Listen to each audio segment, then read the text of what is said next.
Hi there, thanks for joining me today. Last time I talked about reimagining our church gatherings. What might the post-pandemic church look like? And I said that the New Testament really doesn't give us an order of service or a definitive structure for our gatherings. It's left deliberately vague for us to contextualize. However, the New Testament church that we know most about in terms of their gathered times of worship is the church in Corinth, where the Apostle Paul devoted 4 chapters of 1 Corinthians to give them instructions about their corporate gatherings. Now, admittedly, they were correctives. He starts by saying, I cannot commend you, he says, because your meetings do more harm than good. Imagine that. But, thank God for the Corinthians. If it wasn't for all the things they were doing wrong, all the ways that they were, lacking in their love for one another, we wouldn't have these instructions about what their gatherings should look like, where 7 times the Apostle Paul says, when you come together, right? That's what he's addressing there. And the 2 things he spends most time addressing is their practice of communion and their exercising of spiritual gifts. So, clearly the Apostle Paul must have felt those things were important to their gatherings to give them that amount of attention.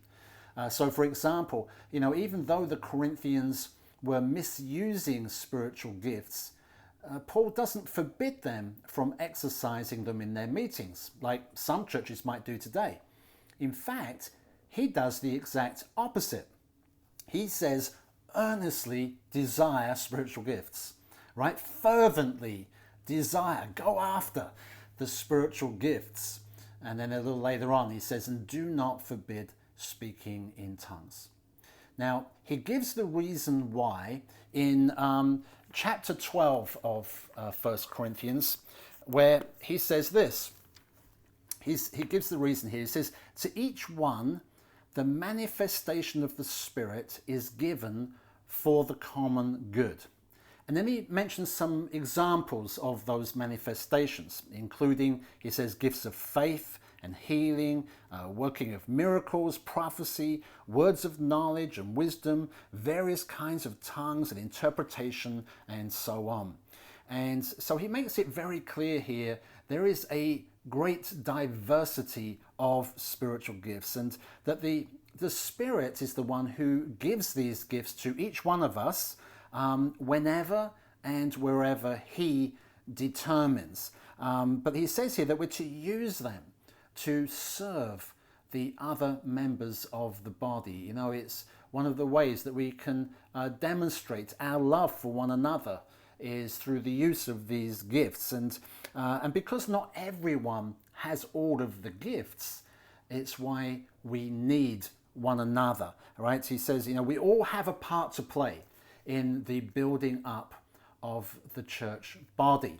And then a little later he says, so then, when you come together, he says this in chapter 14, verse 26, therefore, when you come together, each one, he says, has a hymn or a song, to bring, or a lesson, or a revelation to share, a tongue or an interpretation. He gives examples.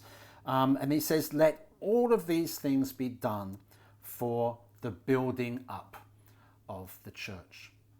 And regarding that, Andrew Wilson, in his excellent book, Spirit and Sacrament, he comments on that, saying, this provides a fascinating window into Corinthian corporate worship, both in form and content. In form, because it shows a large number of people were contributing and not just the recognized leaders. In content, because it includes singing, teaching, prophesying, language speaking and interpreting, and he says in light of chapter 12, also distinguishing spirits, miracles, healings, words of knowledge and wisdom, and so on. So, when I'm reimagining our church gatherings, that is what I'm imagining. And I'm very excited at the prospect of that. I'm excited to see many more people contributing and hearing what God is saying to them, seeing how God might use them. I'm excited to see what the Holy Spirit might do where there is more freedom, because He is never predictable and He is never boring. I'm excited to see many more people growing in various forms of leadership with these multiplied gatherings. I'm excited to see, children and teenagers participating and seeing how God might use them. And I'm excited to see what God might do in the hearts of unbelievers. Because as the Apostle Paul says there in chapter 14, he says, it's when someone is prophesying and there's an unbeliever among you, he says the secrets of their hearts will be laid bare. They will fall down and say, God is in the midst. God is among you. God is here. And that is what I want to hear. Don't you? Not nice worship, nice sermon, but God is here. God is here. Are you with me?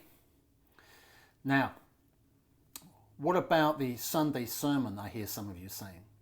Or maybe you're not saying that. Maybe it's just me who asked that kind of question. But are we just going to abandon the Sunday sermon? Well, I'll say more about that next time. But until then, have a great week. God bless you.